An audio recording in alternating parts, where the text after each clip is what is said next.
praise, honor, and glory, exaltation unto my power, Yahweh, and like to do so, Bahashem, Hamashiach, Yahweh Shai.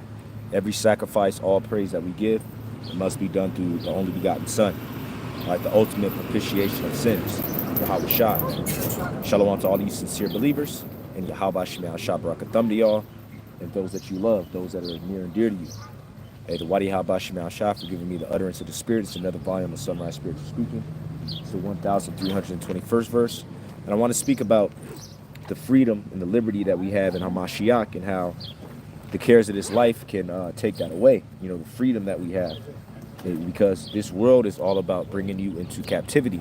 This world and the people of this world, they're all about bringing you into captivity by having you reason according to the ways of this world, by having you please people of the world, and we have to be cognizant of that. Whether it be your father, your mother, and that's why it says here. I'm going to start in the book of. I'll go ahead and start here in the book of Luke, the 14th chapter. These are the words of Mashiach, and as we get closer and closer to the end, we understand why he said these things. This is Luke 14 and 25. And there went great multitudes with him, and he turned and said unto them, If any man come to me, and hate not his father, and mother, and wife, and children, and brethren, and sisters, yea, in his own life also, he cannot be my disciple. And whosoever doeth not bear his cross and come after me cannot be my disciple. That's right. And these are true words, man, because these people, whether it's your father, your mother, your sister, your brother, your wife, your children, they'll have a tendency to draw you into the world, draw you back into these beggarly elements. And so now, instead of you having a laser focus on the truth, now you're concerned with the cares of this world, when the scriptures tell us to take no thought for our life. A lot of times, brothers' situations get complicated, not because of them and the spirit that they're in. It's more so the people around them and the spirits that they got hopping on them. You see, which is why we're commanded to be what? Separate, holy. This is the book of 2 Timothy 2 and 3. Thou therefore endure hardness as a good soldier of Yahweh Shah Mashiach. Right. And a part of being a soldier is, for the most part, being solo, solitude. And as we get more and more into this faith, we understand these scriptures, because that's what gives you more of a peaceable mind, being by yourself. And so if you have a wife, you have children, especially, but also, I'm sorry, hold on 1 second. Forgive me. But yeah, but if you got especially a wife and children, because those are people that are of your immediate household. And we know, pursuant to the book of Genesis, it says that a man will leave his father and his mother and cleave to his wife. So at a certain point, you can have more of a disconnect with your parents, right? Your earthly brother, your earthly sister that you grew up with, your favorite cousin. At a certain point, you'll have a separation. Yet if you have a wife and then you have children, man, that's a whole nother ball game. Y'all are pretty much linked in, right? Yet we have to maintain a level of detachment. We have to maintain a level of solitude to remain in the spirit. All right, because a lot of times, just the spirit that they're in, and it's not necessarily anything that could be intentional, right? Like they're trying to take you out of the spirit, they try to annoy you. It's just how it manifests by them being more joined into this world. So thou therefore endure hardness as a good soldier of Yahweh Shah Mashiach. No man that warreth entangleth himself with the affairs of this life, right? So we're in a war, so no man that warreth entangleth himself with the affairs of this life, that he may please him who have chosen him to be a soldier. That's right, because you're chosen to be a soldier. So we have to keep our conscription notice up. We have to continue to fight the good fight of faith, and it's a lot easier for brothers to fight the good fight of faith when we have that solitude. And that's the best peace of mind you have, when you're by yourself or when you're consulting with brothers. 2 Corinthians 13 and 5, examine yourselves whether you be in the faith. Prove your own selves. Know you not your own selves, how that Yahweh Shah Mashiach is in you, except you be reprobates. That's right, man. And that's what this truth requires, constant self-examination. Galatians 5 and 13, for brethren, you have been called unto liberty.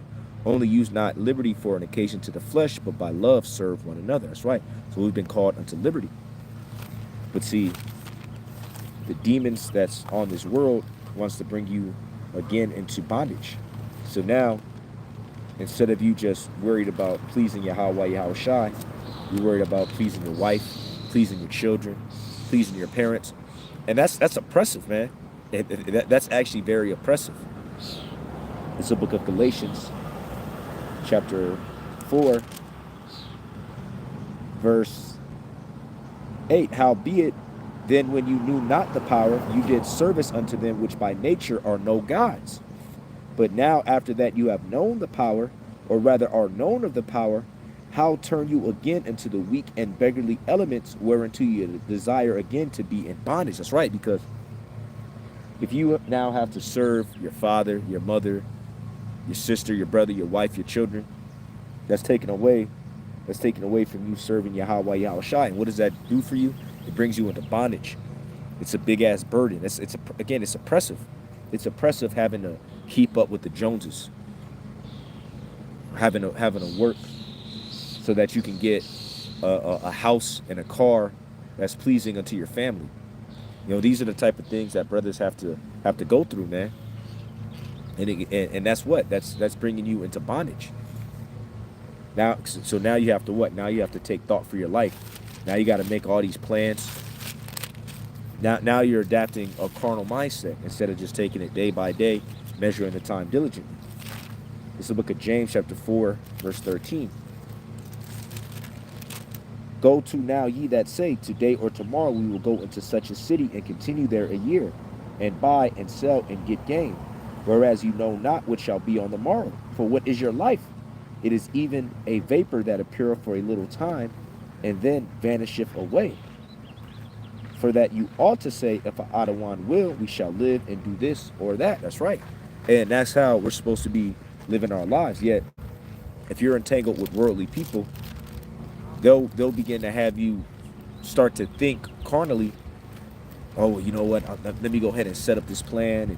And we're not even supposed to be thinking like that, man. This is the book of Proverbs 27, verse 1. Boast not thyself of tomorrow, for thou knowest not what a day may bring forth. That's right, because especially the time that we're in now, the whole world can change in the drop of a hat. And so all those plans that you've been concocting because of you being really in a carnal mindset, what's going to happen to them? Right, reflecting deeply is necessary for growth. Hey, absolutely. 1 Corinthians 7:33. But he that is married careth for the things that are of the world, how he may please his wife. Right, and that's absolutely true. All right, because the thing with these women, and mind you, Paul wrote this over 2,000 years ago, how much more now? There's always a longing and a wanting for more in this present world. See, we practice delayed gratification. We want to have nice houses. We want to have boats. We want to have all these things. Yet we understand that anything we receive here is tainted. We want to have a lot of children. But yet we understand everything here is tainted. You know, you can't really enjoy and live life here. Everything, all those things are burdens. With me training these people that have all these things, I actually see how much of a burden it is. So we can say, well, yeah, that's cool and all. Yeah, I would like a nice fancy car. I would like a lot of jewelry. I would like this and this. Yet I understand that this is going to be more of a burden than it will be a pleasure. It's going to be, it's not. What's that saying? The juice ain't worth the squeeze. The juice is not worth the squeeze. Yet, like it says here, 1 Corinthians 7:33, but he that is married careth for the things that are of the world, how he may please his wife. Because as a man, you want what? You want peace, you want tranquility. So you'll go ahead and do things that please your wife just to maintain some type of peace within the house. She needs this, she needs this, she needs this, she needs this. But see, with us as men that are operating in the spirit, all we need is this word, man. So we don't, a brother don't really require too much. And that's why it says in that same chapter, hey, they that have wives be as though they had none. So that way you don't end up getting caught up in that frame of mind. All right, you're just doing what you got to do on a day-to-day basis, obtaining your food and raiment, your daily bread. All right, you're offering up your sacrifice, and that's really all we want to do, man. You know, anything outside of that, and what you gotta do service unto somebody else here, it's gonna bring you into conflict. You're gonna have some type of internal tension, and then eventually you're gonna have conflict with this person. Like I said, whether it's your father, your mother, or your wife, your children, primarily the wife and children. You're gonna start having conflict with them because you're like, man, look, I'm doing this shit because of you. You know what I mean? Like you're taking me away from my purpose. You see? 1 Timothy 6:6. But godliness with contentment is great gain. And having food and raiment, let us be there with content. Absolutely. Absolutely, man. So, I gotta get back to work. This is something that was on my spirit. I'm here at Virginia Lake. I'm gonna try to come here a lot more often. But yeah, I pray this lesson was edifying, exhorting, and comforting. Just a quick lesson. Ado and Ratazah. As always, later on I'll be out on these highways and hedges. But for right now, I'm gonna sign off in the spirit and give again all praise, honor, and glory unto Yahweh, Hashem, Yahweh Shai, Barakatah Yahweh, and Barakatah Yahweh Shai, and the Wadi Habashim Shai, Kayaha, Wakakodash, the Holy Spirit, which lead me, compel me to the lesson. Until next time, Abba Baba, and Shalom to the remnant, and Shalom to the elect.